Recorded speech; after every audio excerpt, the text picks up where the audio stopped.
Hello. Cytology पे जो हम लोगों का विमर्श चल रहा है उसमें थोड़ी सी बात और आगे हम लोग आज बढ़ाएंगे। आज जो चर्चा हम लोग करेंगे उसमें सेल वॉल से एसोसिएटेड स्ट्रक्चर्स पे बातचीत होगी और उसके साथ साथ जो बायोलॉजिकल मेम्ब्रेन होंगे उन बायोलॉजिकल मेम्ब्रेन्स पे चर्चा हम लोग करेंगे। तो कंटेंट तो वही होगा जो अभी मैंने आपको बताया। और अब स्ट्रेट वे हम लोग शिफ्ट कर जाएं कि कौन से रिमेनिंग जो स्ट्रक्चर्स हैं जो सेल वॉल से एसोसिएटेड हैं वो कौन कौन सी रचनाएं थीं। तो उसमें सबसे पहली रचना जो आप देखेंगे दैट विल बी पिट। तो देखो, जब आपको सेल वॉल मैंने बताया था तो सेल वॉल बताते वक्त ये बात आपको कही गई थी कि जो प्लाज्मा मेम्ब्रेन होगा उस प्लाज्मा मेम्ब्रेन के बाहर जो सेल वॉल बनेगा उस सेल वॉल में जो प्राइमरी और सेकेंडरी वॉल होंगे और उसके बाद जो सीमेंटिंग लेयर होगा उनका एक निश्चित क्रम होता है। सबसे पहले आप लेकर के देखेंगे कि मिडिल लैमिला और मिडिल लैमिला के पश्चात जो प्राइमरी वॉल बनेगा और प्राइमरी वॉल के ऊपर सेकेंडरी वॉल का डिपोजिशन आपको दिखने जा रहा है। प्राइमरी वॉल एंड सब्सिक्वेंटली उसके ऊपर अंदर की तरफ से सेकेंडरी वॉल का डिपोजिशन होगा। प्राइमरी और सेकेंडरी वॉल के बारे में आपको ये बात बताई गई थी कि जहाँ तक सेकेंडरी वॉल की थिकनेस का प्रश्न होगा उसकी थिकनेस कंपैरेटिव तौर पे प्राइमरी वॉल की तुलना में ज़्यादा होने जा रहा है। लेकिन जब सेकेंडरी वॉल का डिपोजिशन होगा ऑन प्राइमरी वॉल तो कई जगह पे वो थिन रह जाएगा। जो सेकेंडरी वॉल डिपोजिशन होने जा रहा है ऑन प्राइमरी वॉल वो कई स्थानों पे थिन रह जाएगा।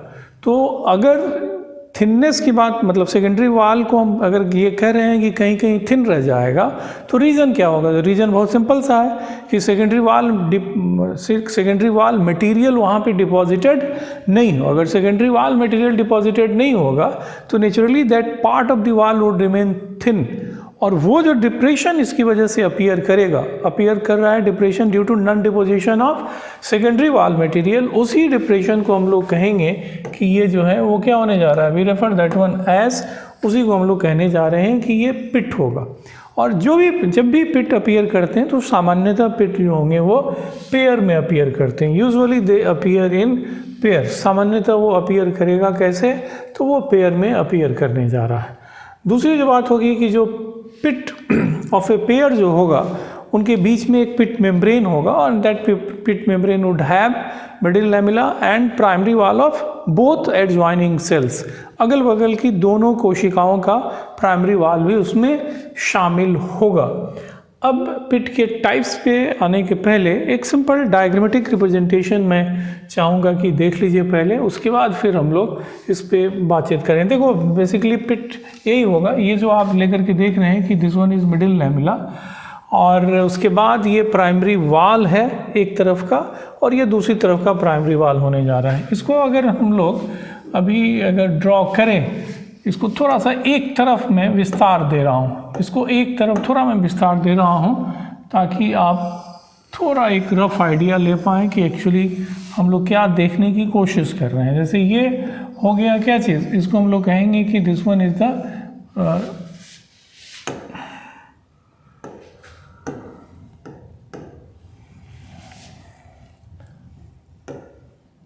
इसे हम लोग थोड़ा सा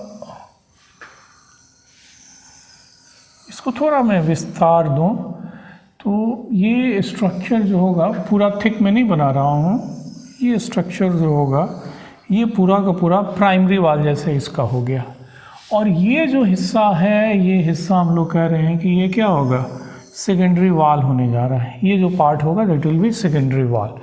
तो जब ये जो पार्ट है इस पार्ट को हम लोगों ने नाम दिया क्या चीज़, हम लोग कह रहे हैं कि दिस पार्ट इज एक्चुअली, ये जो हिस्सा है वो प्राइमरी वॉल का हिस्सा है। We are referring this part as primary wall. ये हिस्सा जो है इसको हम लोग नाम दे रहे हैं कि ये प्राइमरी वॉल होगा और इसके बाद सेकेंडरी वॉल का फॉर्मेशन हुआ है।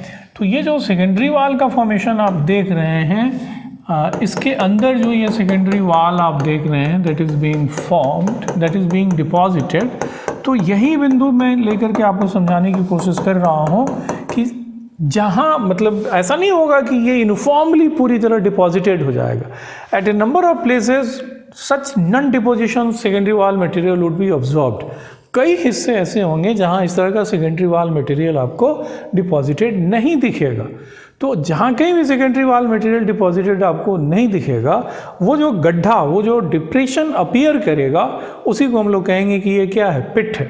अब जिस तरीके से पिट इधर अपीयर किया, एग्जैक्टली आइडेंटिकल मैनर में पिट जो होगा दूसरी तरफ, अगर इधर भी आप लेकर के ड्रॉ करने की कोशिश करें तो इधर भी इस तरह का एक सेल आप आराम से ड्रॉ कर सकते हैं, और इधर भी उसी तरह से सेकेंडरी वॉल मटेरियल जो होगा वो सेकेंडरी वॉल मटेरियल आपको दिखाई पड़ेगा कि that is not being deposited. वो जो है वो वहाँ पे डिपॉजिट कहीं, जहाँ कहीं भी डिपॉजिट नहीं होगा, वो पार्टिकुलर हिस्सा जो होगा वही पिट होने जा रहा है। और यही बात यहाँ कही जा रही है कि यूजुअली पिट्स जो होंगे they will exist in pair, और जो पेयर आप यहाँ लेकर के देखेंगे वो they are being, both this pits have been separated, एक दूसरे से उनको सेपरेट किया गया है। कैसे? तो विद द हेल्प ऑफ, ये जो पूरी रचना होगी, ये जो हिस्सा आपको दिखाई पड़ेगा यहाँ से यहाँ तक, ये हिस्सा ही कहलाएगा कि ये क्या है, पिट मेम्ब्रेन है। इसी पार्ट को हम लोग कहेंगे कि this one would be pit membrane. और अब आप स्पष्ट रूप से देख रहे हैं कि इस पिट मेम्ब्रेन में क्या है, तो बीच का एक मिडिल लैमेला है और दोनों साइड का, दोनों जो एडजॉइनिंग सेल्स होंगे उनका प्राइमरी वॉल वहाँ पे शामिल होगा। तो पिट के बारे में पहली बातचीत आपकी यही होगी कि पिट जो होगा वो अपीयर करने जा रहा है। कैसे? तो pit would appear due to non deposition और secondary wall material, secondary wall material के नॉन डिपोजिशन की वजह से ये अपीयर करेगा। और दूसरी बात मैंने आपसे ये कही, दूसरा जो मुद्दा हमने उठाया वो ये कहा कि ये जो होगा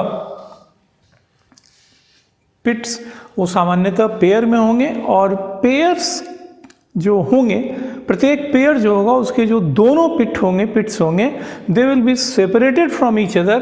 किसके जरिए? तो ये पार्ट, इसी पार्ट को हम लोग कह रहे हैं, we are referring this part as, इस पार्ट को हम लोग नाम दे रहे हैं कि ये जो पार्ट होगा, we refer this part as, यहाँ जो हिस्सा होने जा रहा है इस हिस्से को हम लोगों ने कहा कि ये पार्ट ही पिट मेम्ब्रेन होगा। अब पिट्स की दो टाइप्स आपको दिखाई पड़ेंगे, एक तो सिंपल पिट यहाँ आपको दिख रहा है, एक इसी तरह से बॉर्डर्ड पिट आपको दिखेगा। तो जिसे आप नाम देंगे सिंपल पिट या बॉर्डर्ड पिट, उसका क्या मतलब है? तो देखो, जो सिंपल पिट होगा उस सिंपल पिट में और बॉर्डर्ड पिट में एक फ़र्क होगा कि जो कनकैविटी होगी, जो वहाँ पिट या गड्ढा दिखेगा सेकेंडरी वॉल मटेरियल में, उसके ऊपर सेकेंडरी वॉल मटेरियल की ओवर आर्किंग हो रही है या नहीं हो रही है, उसके ऊपर ओवर आर्किंग हो रही है या नहीं हो रही है। अगर नहीं हो रही है, जैसे कि आप यहाँ सिंगल ही पिट है, आप लेकर के देखें कि ये मटेरियल आगे की तरफ एक्सटेंड नहीं कर रहा है, इस तरह का कहीं कोई एक्सटेंशन नहीं है, जो डायमीटर यहाँ पे है, बेस पे है, एग्जैक्टली ओपनिंग के पास भी वही स्थिति है। तो नेचुरली ऐसे पिट को हम लोग कहेंगे कि ये पिट क्या है, we refer this pit as simple pit. Opening और बेस पे डायमीटर क्या हो, बराबर हो, तब उसे आप कहेंगे कि ये सिंपल पिट होने जा रहा है। लेकिन अगर इसको लेकर के देखें तो आप देखिएगा कि ये जो सेकेंडरी वॉल मटेरियल है, वो सेकेंडरी वॉल मटेरियल की यहाँ पे ओवर आर्किंग हो रही है, ये आगे की तरफ एक्सटेंड कर रहा है, ये जो है वो आगे की तरफ एक्सटेंड कर रहा है, आगे की तरफ ये बढ़ रहा है। और इसलिए यहाँ पे जो आप ओपनिंग देखेंगे और ये बेस पर जब देखेंगे तो दोनों के डायमीटर में फ़र्क दिखाई पड़ेगा। तो if there is over arching of the secondary wall material over the opening of the pit की जो ओपनिंग है वहाँ पे ओवर आर्क अगर करेगा सेकेंडरी वॉल मटेरियल तो वो बॉर्डर्ड पिट कहलाएगा, और अगर ऐसा नहीं है तब उसे कहेंगे कि ये क्या है, सिंपल पिट होने जा रहा है। अब यहाँ पे दूसरा जो मुद्दा आएगा वो क्या होगा कि जो बॉर्डर्ड पिट का पेयर होगा, उसका जो पिट मेम्ब्रेन होगा, उस पिट मेम्ब्रेन में एक थिकनिंग आपको दिखाई पड़ेगी, and we refer that thickening as torus. इस थिकनिंग को हम लोग कहेंगे कि ये क्या है, टोरस है, और इसका जो नेचर होगा प्राइमरी नेचर होने जा रहा है, उसे कहेंगे कि ये क्या है, प्राइमरी नेचर है। जो पेयर होगा पिट का, उसमें अगर एक बॉर्डर्ड और एक सिंपल पिट होगा तो इस स्थिति को हाफ बॉर्डर्ड पिट हम लोग कहेंगे।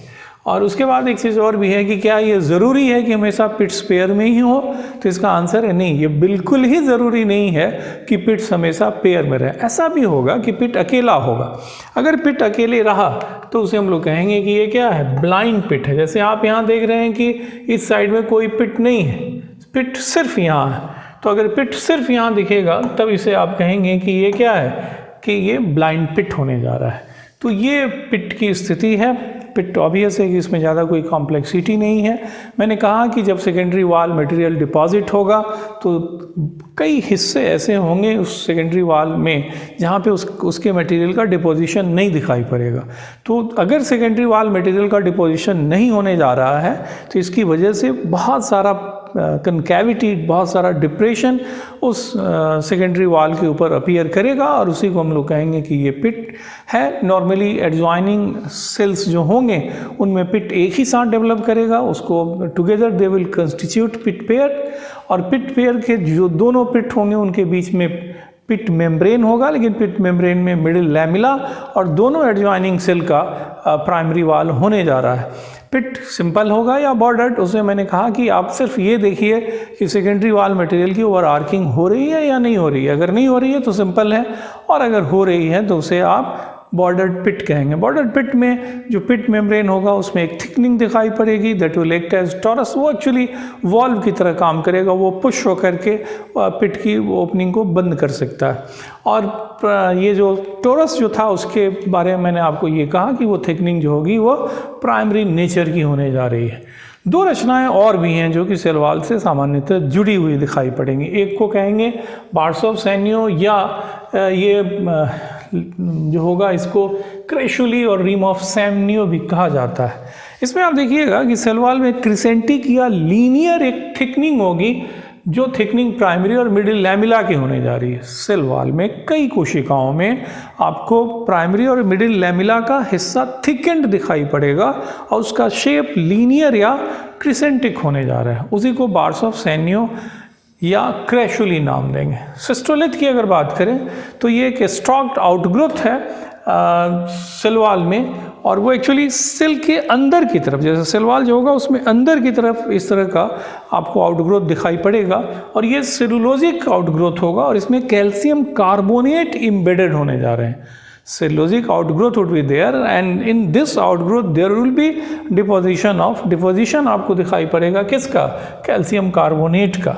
और ये जो सिस्टोलिथ होंगे उन सिस्टोलिथ को रखने वाले जो सेल्स होंगे एपिडर्मल, स्पेशलाइज एपिडर्मल सेल्स होने जा रहे हैं। और वैसे स्पेशलाइज एपिडर्मल सेल जिनमें सिस्टोलिथ होगा उसको लिथोसिस्ट हम लोग बोलेंगे। We refer that one as lithocyst. Moraceae और अर्टिकेसी दो फैमिलीज होंगी जहाँ पे सिस्टोलिथ आपको बहुत बखूबी दिखाई पड़ेगा। अगेन आई रिपीटेड, सिस्टोलिथ जो होगा वो एक सेलुलोजिक आउटग्रोथ होगा, ल्यूमेन, सेल ल्यूमेन अंदर की तरफ, और उसमें कैल्शियम कार्बोनेट एम्बेडेड होंगे, और ये सर्टेन एपिडर्मल सेल्स में पाए जाएंगे, और जिन एपिडर्मल सेल्स में पाया जाएगा उसे हम लोग लिथोसिस्ट कहने जा रहे हैं। There are two very prominent families, Moraceae and Urticaceae, जिसमें ये सिस्टोलिथ आप रिपोर्ट करते हैं। तो this are the structures which are associated with cell wall. और अब आप यहाँ से शिफ्ट कर जाते हैं सेल या बायोलॉजिकल मेम्ब्रेन पे। जब भी आप सेल या बायोलॉजिकल मेम्ब्रेन पे शिफ्ट करेंगे तो पहला आप में से जो लोगों ने भी पहले कुछ अगर पढ़ा होगा तो उनको लग रहा होगा कि सर प्लाज्मा मेम्ब्रेन शब्द का इस्तेमाल नहीं कर रहे हैं, ये शब्द लेकर के आ रहे हैं किसका, सेल मेम्ब्रेन या बायोलॉजिकल मेम्ब्रेन। तो उसका कारण यहाँ पे आपको स्पष्ट हो जाएगा। सबसे पहली बात कि every cell is surrounded by thin film like a dynamic structure. हर सेल जो होगा वो सेल यूकैरियोटिक हो या प्रोकैरियोटिक हो। यूकैरियोट में वो प्रोटिस्टा होगा, प्लांटी होगा, एनिमालिया होगा या फिर फंगल होगा। Irrespective of that every cell is surrounded by a thin, पतला, डायनेमिक और फिल्म लाइक स्ट्रक्चर के द्वारा घिरा हुआ होगा, and that membrane like structure is known as plasma membrane. उसी को हम लोग कहेंगे कि ये क्या है, प्लाज्मा मेम्ब्रेन है। बट जितने भी यूकैरियोटिक सेल होंगे उन तमाम यूकैरियोटिक सेल्स के अंदर भी जो तमाम तरह की रचनाएं होंगी, न्यूक्लियस हो, माइटोकॉन्ड्रिया हो, वैक्यूल्स हो, क्लोरोप्लास्ट हो, एंडोप्लाज्मिक रेटिकुलम हो, गोल्जी बॉडी हो, माइक्रोबॉडीज हो, वैक्यूल हो, ये तमाम जो स्ट्रक्चर्स होंगे, ये each one of them is surrounded bye either one or two such kind of membranes। ये एक या दो इस तरह के मेम्ब्रेन से घिरे हुए होंगे, and such membrane has got the name after the structure being surrounded by them. Usually जिस रचना को वो घेरेंगे उसी के नाम के आधार पे उनका नाम होगा। जैसे न्यूक्लियस को जो सराउंड करेगा मेम्ब्रेन, उसे कहेंगे कि वो न्यूक्लियर मेम्ब्रेन है। माइटोकॉन्ड्रिया को सराउंड करने वाले को न्यूक्लियर मेम्ब्रेन, ये माइटोकॉन्ड्रिया को सराउंड करने वाले को माइटोकॉन्ड्रियल मेम्ब्रेन कहेंगे। लाइसोसोम वाले को लाइसोसोमल मेम्ब्रेन कहेंगे। एंडोप्लाज्मिक रेटिकुलम को मेम्ब्रेन ऑफ एंडोप्लाज्मिक रेटिकुलम। हालांकि वैक्यूल का जो मेम्ब्रेन होगा उसे हम लोग टोनोप्लास्ट कहेंगे। वहाँ पे ये शब्द हम लोग उसके लिए ये नहीं कहेंगे कि ये वैक्यूलर मेम्ब्रेन है, ये specialised name has been given for that particular structure. तो यहाँ पे मैं पॉइंट बस ये निकाल रहा हूँ कि यूकैरियोटिक सेल में जो सेल है वो खुद घिरा हुआ है एक बायोलॉजिकल मेम्ब्रेन के द्वारा, and the particular cell membrane और biological membrane which surrounds a cell is known as plasma membrane, and such biological membrane which surrounds a particular structure within eukaryotic cell would be getting the name on the basis of a structure which is surrounded by this membrane। जिस membrane के द्वारा कोई रचना घेरी जाएगी उसी structure के basis पे सामान्यतः उसका नाम आपको पड़ेगा।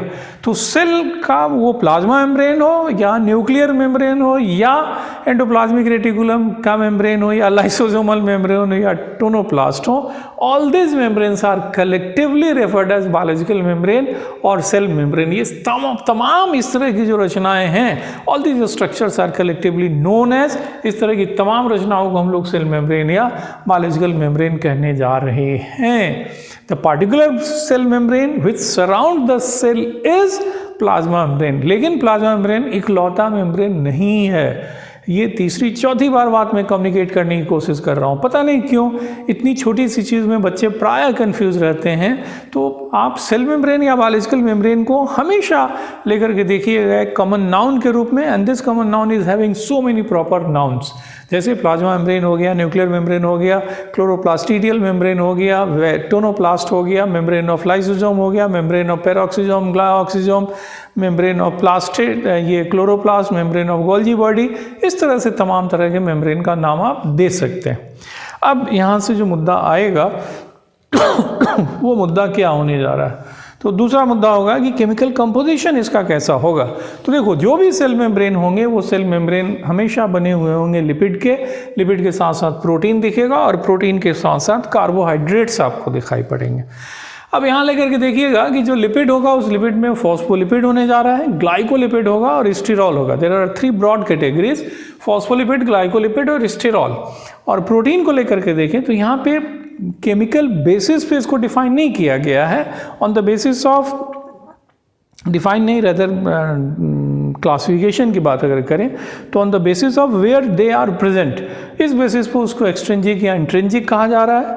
कार्बोहाइड्रेट की बात करें तो सामान्यतः इसमें आप लेकर के देखिएगा कि एक कैटेगरी कार्बोहाइड्रेट की होती है जिसे हम लोग ओलिगोसैकेराइड्स कहेंगे। तो वो ओलिगोसैकेराइड्स के रूप में आपको वो दिखाई पड़ेगा, जो जिसे हम लोग कार्बोहाइड्रेट के रूप में मतलब carbohydrate as carbohydrate, oligosaccharides would be there. और यही तीनों चीज़ें सेल के अंदर दिखाई पड़ेंगी। आपने बायोकेमिस्ट्री अभी नहीं पढ़ा है, बायोकेमिस्ट्री पढ़ेंगे तो ये सारा हिस्सा आपको डिटेल करना होगा। लिपिड को लेकर के, लिपिड का एक टाइप हमारे घरों में घी और तेल के रूप में आपको दिखाई पड़ेगा। प्रोटीन की अगर बात करें तो दूध की जब कर्डलिंग होती है या जो रसगुल्ला होगा वो जिस चीज़ का बना होगा, या अगर अंडे खाते हैं, अंडों को अगर आपने बॉयल किया तो यolk के बाहर का जो वाइटिस हिस्सा होगा वो एक प्रोटीन का बड़ा अच्छा उदाहरण होगा। कार्बोहाइड्रेट की बात करें तो ग्लूकोज या चीनी, they are very good example of carbohydrate. तो मैं बस ये कह रहा हूँ कि आप इन तमाम तरह के बायोमॉलिक्यूल्स को लेकर के देखें तो उनका कोई ना कोई रिप्रेजेंटेटिव हमारे घरों में इस्तेमाल होता है। वैसे ये घरों में जो इस्तेमाल होता है उससे इसकी केमिस्ट्री नहीं स्पष्ट होगी, हाँ, लेकिन परिचय आपको ज़रूर मिलेगा कि ये चीज़ जो है अमुक केमिकल कैटेगरी से इसका ताल्लुक है। डिटेल तो हम लोग तभी करेंगे जब बायोकेमिस्ट्री देखेंगे। अगली जो बात यहाँ पे आएगी वो ये है कि लिपिड में जो अलग अलग कैटेगरीज हैं वो उनकी क्या ख़ास बात है। तो देखो, जिसे फॉस्फोलिपिड आप कहते हैं, उस फॉस्फोलिपिड में आप क्या देखिएगा, तो फॉस्फोलिपिड में आप ये पाइएगा कि बेसिकली ये ऐसा लिपिड होगा जिस लिपिड में फॉस्फोरिक एसिड रेजिड्यू होगा, 2 फैटी एसिड्स उसमें, उसके साथ फैटी एसिड भी दिखाई पड़ेगा और फैटी एसिड्स के साथ साथ आप अल्कोहल की उपस्थिति भी पाइएगा। तो आप सीधे सिंपल तरीके से दिमाग में रखिए कि ऐसा लिपिड जो बना हुआ हो फॉस्फोरिक एसिड का, फैटी एसिड का और अल्कोहल का, फैटी एसिड्स, अल्कोहल और फॉस्फोरिक एसिड का बना हुआ लिपिड फॉस्फोलिपिड कहलाएगा। अब इसको अगर तोड़ के देखें तो लिपिड के साथ निश्चित तौर पे फॉस्फोरिक एसिड होना चाहिए। बस इतनी सी बात आप दिमाग में रखिए। तो phosphoric acid, fatty acids and glycerol या अल्कोहल का बना हुआ जो लिपिड होगा उसी को फॉस्फोलिपिड कहेंगे and it will B amphipathic. जब भी हम लोग सेल मेम्ब्रेन देखेंगे तो बार बार एम्फीपैथिक शब्द का इस्तेमाल हम लोग करेंगे। हालांकि मोनेरा पढ़ाते वक्त जब आउटर मेम्ब्रेन हमने बताया था या वहाँ भी जब हमने प्लाज्मा मेम्ब्रेन बताया था तो ये बात आपको बताई गई थी कि जो फॉस्फोलिपिड मॉलिक्यूल्स होंगे या आउटर मेम्ब्रेन में जो LPS होगा दिस वुड बी एम्फीपैथिक। जब हम एम्फीपैथिक कहते हैं तो इसका मतलब ये होने जा रहा है कि उसमें पोलर नॉन पोलर ग्रुप दोनों होंगे। और हमेशा आप पानी के रेफरेंस में बात कीजिएगा कि water being a polar compound, water क्या है, एक पोलर कंपाउंड है, तो पानी से जो एफिनिटी दिखाएगा वो पोलर तो होगा और उसी पोलरिटी के कारण उसको हम लोग कहेंगे कि ये क्या है, हाइड्रोफिलिक है।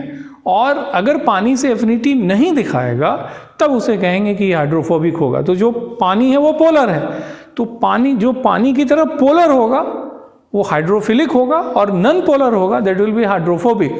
And such chemical compound which is having both polar and non polar groups उसको एम्फीपैथिक कहेंगे।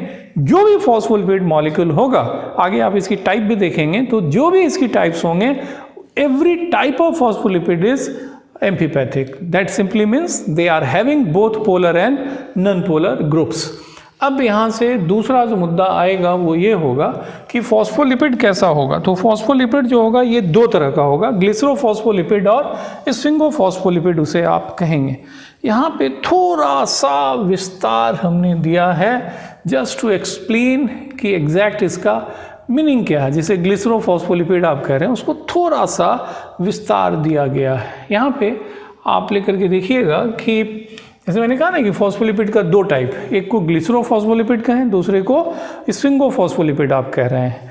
और एम्फीपैथिक हमने कहा, तो एम्फीपैथिक का मतलब बस यही है कि it is having polar head that will be showing affinity with water.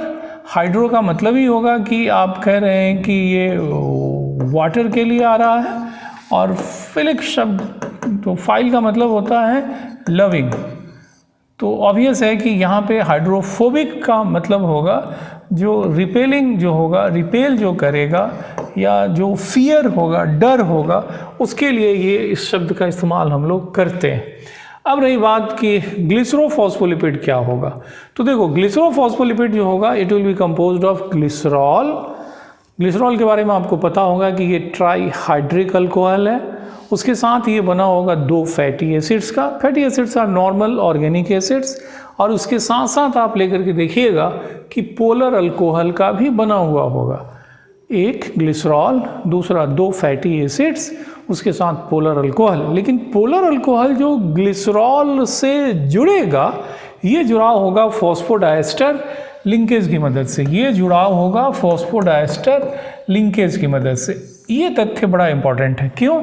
तो देखिए, नॉर्मली आपको जब बायोकेमिस्ट्री पढ़ाई जाती है तो सर्टेन बॉन्ड्स के बारे में आपको कह दिया जाता है कि अगर एमाइनो एसिड्स को जो जोड़े वो पेप्टाइड बॉन्ड है, या जो 2 मोनोसेक्राइड्स को जोड़े वो ग्लाइकोसिडिक बॉन्ड है, उसी तरह जो न्यूक्लियोटाइड्स को जोड़े वो फॉस्फोडाइस्टर लिंकेज है।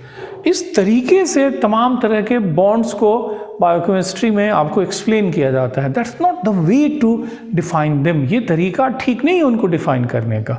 जैसे अभी हम लोग देख रहे हैं लिपिड, और इस लिपिड को देखने में ग्लिसरोफॉस्फोलिपिड या स्फिंगोफॉस्फोलिपिड जो हम लोग देख रहे हैं, वहाँ पे आप लेकर के पाइएगा कि आपको फॉस्फोडाइस्टर लिंकेजेस दिखेंगे। और नॉर्मली जब आपने बायोकेमिस्ट्री अगर पढ़ी होती या पहले किसी ने अगर पढ़ाया होगा तो आपको यही बात बताई गई होगी कि न्यूक्लियोटाइड्स को जोड़ने वाले जो बॉन्ड होंगे उन बॉन्ड्स को नाम दिया जाएगा कि वो क्या है, फॉस्फोडाइस्टर लिंकेजेस है।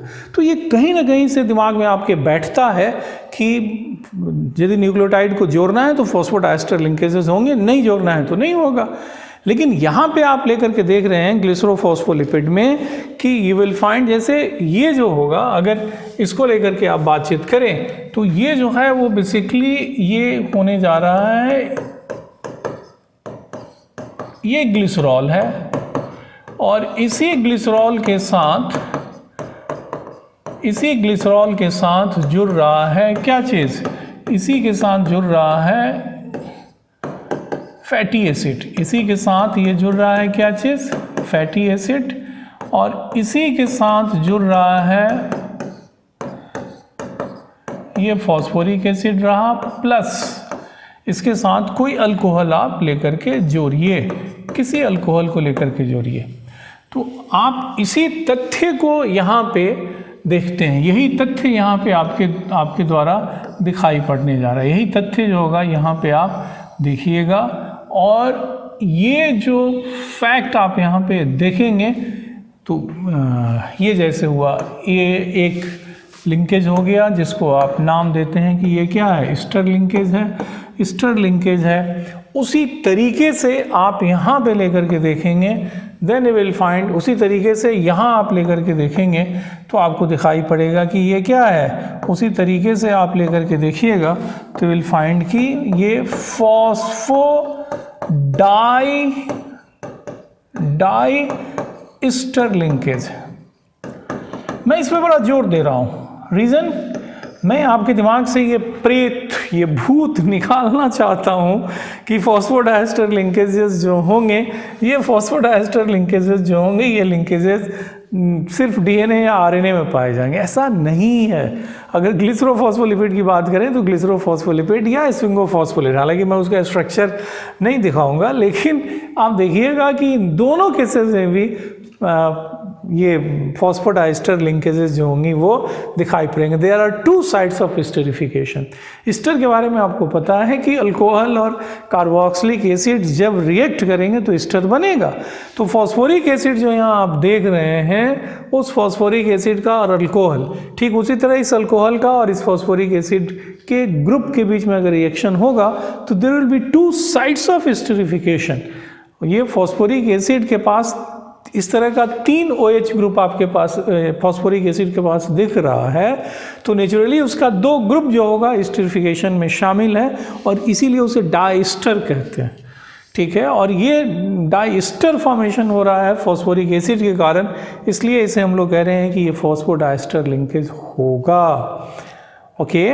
और यहाँ पे आप लेकर के देखेंगे कि ये आयोनाइज्ड होगा, या ये भी अगर पोलर हेड ग्रुप है तो नेचुरली इसके कारण ये चार्ज या पोलरिटी दिखाएंगे, जबकि ये जो R होगा ये लंबा हाइड्रोकार्बन चेन होगा जो नन पोलर होगा। ये जो R होगा that will be non polar.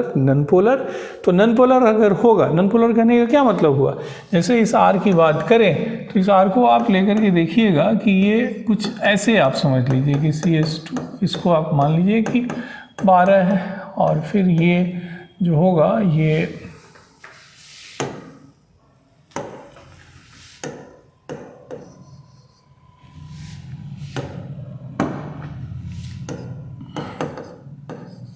ऐसे मान लीजिए कि ये R है। तो अभी ऐसे कि CH2 ऐसे करके अगर आप देखेंगे तो इसमें कोई पोलर ग्रुप नहीं है, तो नेचुरली ये पूरा का पूरा R जो होगा, ये फैटी एसिड चेन जो होगा ये नन पोलर होने जा रहा है। तो ये नन पोलर हो गया।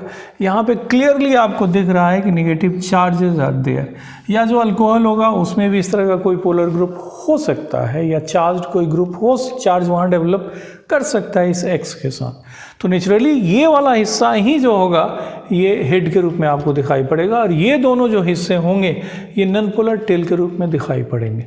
इस चीज़ पे बेहतर कोरिलेशन बायोकेमिस्ट्री डेवलप करते वक्त, बायोकेमिस्ट्री पे चर्चा करते वक्त होगा, लेकिन कुछ स्पर्श जरूर आपको यहाँ से करना चाहिए, कम से कम थोड़ा सा आइडिया ज़रूर आपको यहाँ से लेना चाहिए।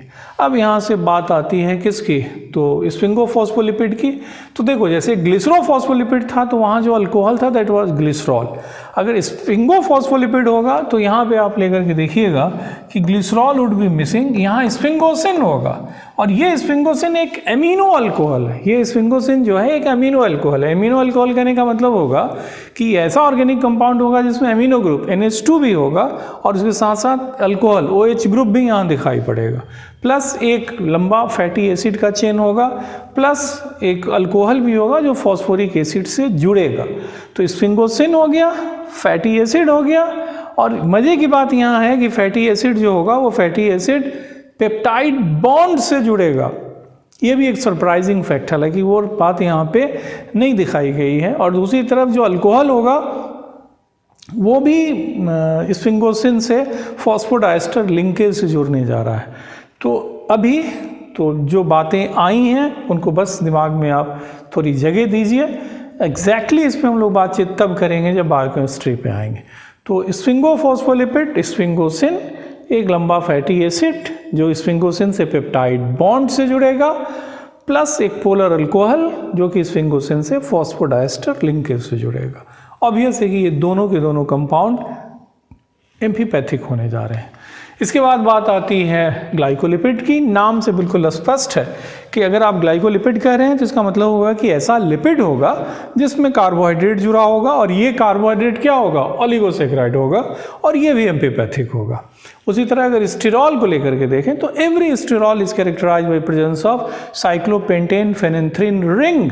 ये साइक्लोपेंटेन फेनेंथ्रीन रिंग क्या होगा, तो इसको अगर आप लेकर के देखें तो ये इस तरह का फ्यूज्ड रिंग होगा। इसी को आप नाम देते हैं कि ये साइक्लोपेंटेन फेनेंथ्रीन रिंग होगा। ये हो गया साइक्लोपेंटेन, जैसे इस ABCD। तो ये जो ABC होगा इसको लेकर के देखें तो ये फेनेंथ्रीन इसे कहते हैं, ये होगा फेनेंथ्रीन रिंग।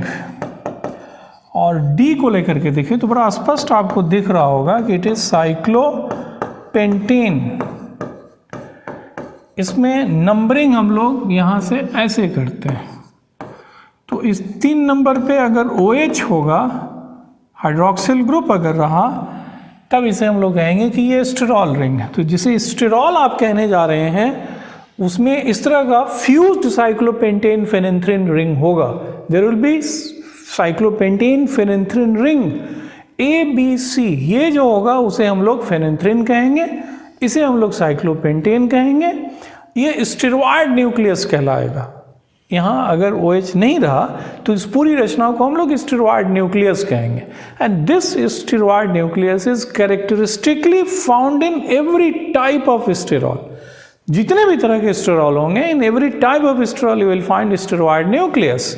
और अगर उसमें हाइड्रोक्सिल ग्रुप इस 3 नंबर कार्बन पे आ गया तब उसे स्टेरॉयड कहने की बजाय एक पार्टिकुलर कैटेगरी उसकी कहेंगे, and that will B sterol. उसी को कहेंगे कि ये क्या है, स्टेरॉल होने जा रहा है। अब यहाँ से आप लेकर के देखिएगा, स्टेरॉल में एक बहुत इंपॉर्टेंट कैटेगरी होगी कोलेस्ट्रॉल की। हालांकि इस पर कई सारे चुटकुले आपको मिल जाएंगे, लेकिन हम लोग चुटकुलों की बात न करें। कोलेस्ट्रॉल को लेकर के अगर देखें तो यू विल फाइंड कि very important sterol and it occurs in cell membrane of almost all animal cells. जो भी एनिमल सेल्स होंगे उनके सेल मेम्ब्रेन में कोलेस्ट्रॉल आपको दिखेगा, but this cholesterol would be missing in plant cells and in bacterial cell. मैंने आपको बता दिया है, बैक्टीरियल सेल तो आप पढ़ चुके हैं।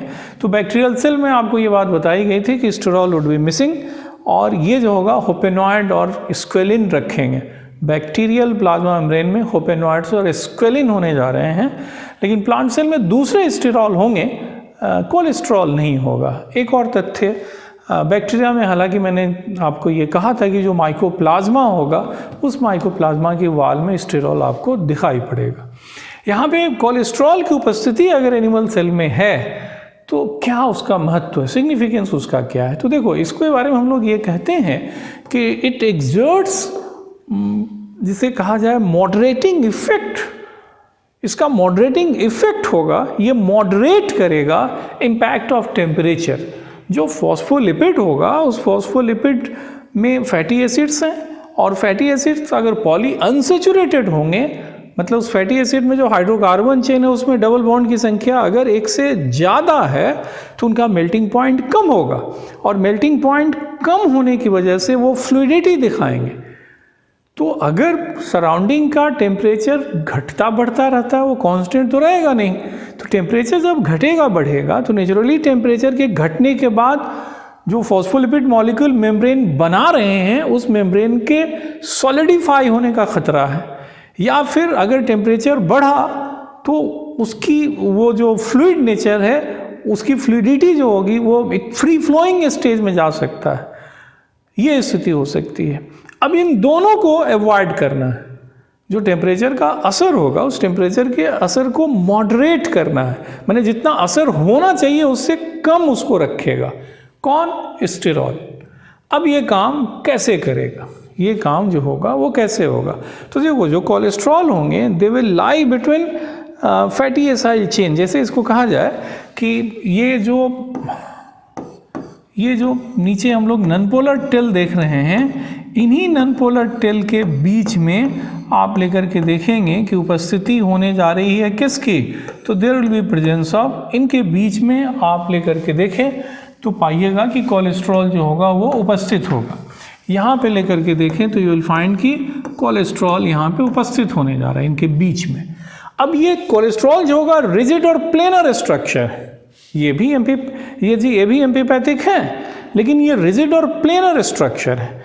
तो यदि टेम्परेचर घटेगा तो टेम्परेचर घटने के बाद जो मॉलिक्यूल्स होंगे उन मॉलिक्यूल्स के बीच में इंटरसेलुलर डिस्टेंस घटेगा, क्योंकि वो सॉलिडिफाई होना चाहेगा। तो मान लीजिए कि ये फैटी एसाइल चेन्स हैं, तो जब ये कंपैक्टली अरेंज होना चाहेंगे तो कंपैक्टली अरेंज होने के क्रम में उनके बीच की दूरी क्या होगी? घटेगी।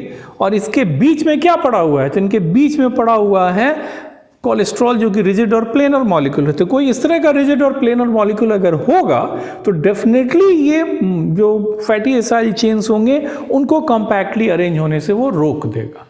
और ठीक अपोजिट आर्गुमेंट लीजिएगा कि अगर टेम्परेचर बढ़ा तो ये फ्री फ्लोइंग होना चाहेगा, ऐसे फ्री फ्लोइंग होना चाहेगा, लेकिन वहाँ पे भी इस तरह का ये जो रिजिड और प्लेनर मॉलिक्यूल अगर होगा तो इन फैटी एसाइल चेन को फ्रीली फ्लो करने से रोक देगा। तो इसी सेंस में हम लोग कहते हैं कि कोलेस्ट्रॉल की उपस्थिति जो होगी सेल मेम्ब्रेन में, that moderates the impact of temperature on the physical condition of the membrane. जो फिजिकल स्टेट होगा मेम्ब्रेन का, उसके ऊपर जो टेम्परेचर का प्रभाव पड़ सकता था उसको मॉडरेट करता है कोलेस्ट्रॉल। इसके बाद फिर आप आ जाते हैं जिस मुद्दे पे, वो मुद्दा होगा कि जो तमाम लिपिड मॉलिक्यूल्स हैं उनमें उनका अरेंजमेंट अगर लेकर के देखें तो वो बाइलेयर के रूप में आपको दिखाई पड़ेगा। अगर आप अरेंजमेंट उनका लेकर के देखें तो विल फाइंड कि वो इस तरह से बाइलेयर के रूप में arranged, they are arranged as bilayer, ऐसे आपको बाइलेयर दिखाई पड़ेगा। और उसमें आप स्पष्ट देख रहे हैं कि जो इनका पोलर हेड है वो पोलर हेड सतह पे है, ऑन द सरफेस है। अब इस हिस्से को, किसी एक हिस्से को अगर आप ले लें जो हम लोग अभी देख रहे हैं, ये पार्ट ऑफ द मेम्ब्रेन हमने देखा, और ये सपोज साइटोप्लाज्म का हिस्सा है, और ये जो हिस्सा है ये हिस्सा है ECF का, एक्स्ट्रा सेल्यूलर फ्लूइड का हिस्सा, बाहर का हिस्सा है, और मेम्ब्रेन का यही पार्ट है जो आपको दिखेगा। अब ये जैसे हिस्सा हो गया, एक प्रत्येक मॉलिक्यूल को हम लोग लेकर के देखें तो ये मॉलिक्यूल कौन हो गया? फॉस्फोलिपिड हो गया। अब बाइलेयर ऑफ फॉस्फोलिपिड मॉलिक्यूल्स ये आपको दिख रहा है, और उसमें ये हो गए क्या चीज़? तो इसको हम लोग कहेंगे कि ये पोलर हेड हो गया, और ये क्या हो गया? तो ये नॉन पोलर टेल हो गए। तो non polar tails are opposite to each other and polar heads are on the surface. अब ऐसा कैसे है ये आगे हम लोग डिस्कस करेंगे, लेकिन अभी जो बात मैं निकाल रहा हूँ वो क्या है? तो आप देखोगे कि ये फॉस्फोलिपिड मॉलिक्यूल जिन फैटी एसिड्स के बने हुए हैं उनका मेल्टिंग पॉइंट बहुत कम है, क्योंकि वो पफा है, पॉली अनसेचुरेटेड फैटी एसिड्स हैं। तो पॉली अनसेचुरेटेड फैटी एसिड का मतलब होगा कि उसमें जो हाइड्रोकार्बन चेन होगा उसमें डबल बॉन्ड की संख्या एक से ज़्यादा होगी, मेल्टिंग पॉइंट उनका कम होगा। वो मेल्टिंग पॉइंट इतना कम होगा कि नॉर्मल एग्जिस्टिंग कंडीशन भी उसके मेल्टिंग, जो नॉर्मल एग्जिस्टिंग कंडीशन अभी जो भी टेम्परेचर है उसकी तुलना में उसका मेल्टिंग पॉइंट और भी कम होने जा रहा है। एंड दैट्स वाई प्रैक्टिकली वो फ्लूइड वाले स्टेट में ही हमेशा आपको दिखाई पड़ेगा जहाँ जीवन संभव होता है।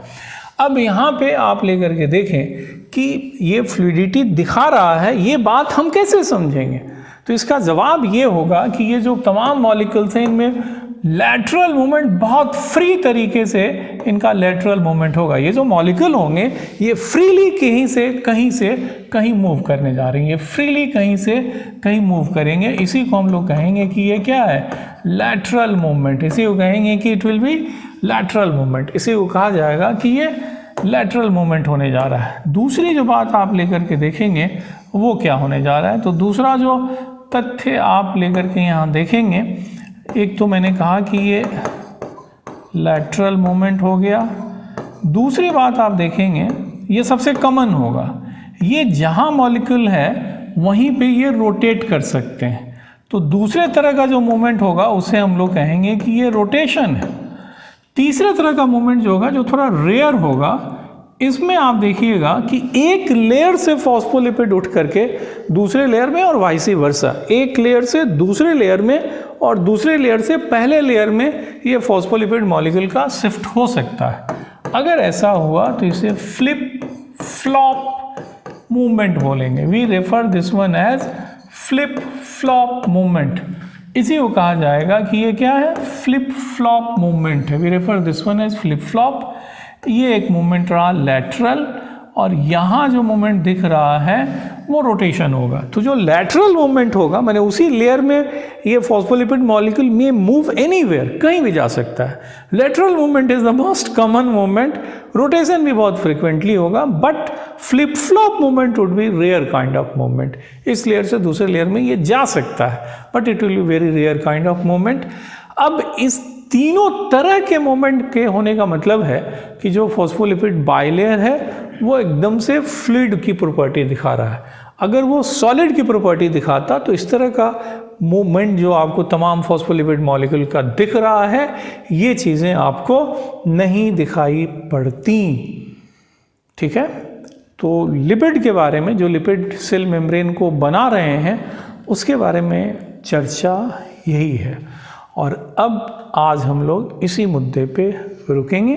बाकी जो केमिकल कॉन्स्टिट्यूएंट हैं उनको नेक्स्ट लेक्चर में हम लोग कवर करेंगे, और फिर जो तमाम सेल मेम्ब्रेन के मॉडल्स होंगे उन मॉडल्स पे चर्चा करेंगे। इलेबोरेशन ऑब्वियस है, फ्लूइड मोजाइक मॉडल में हम लोग करने जा रहे हैं।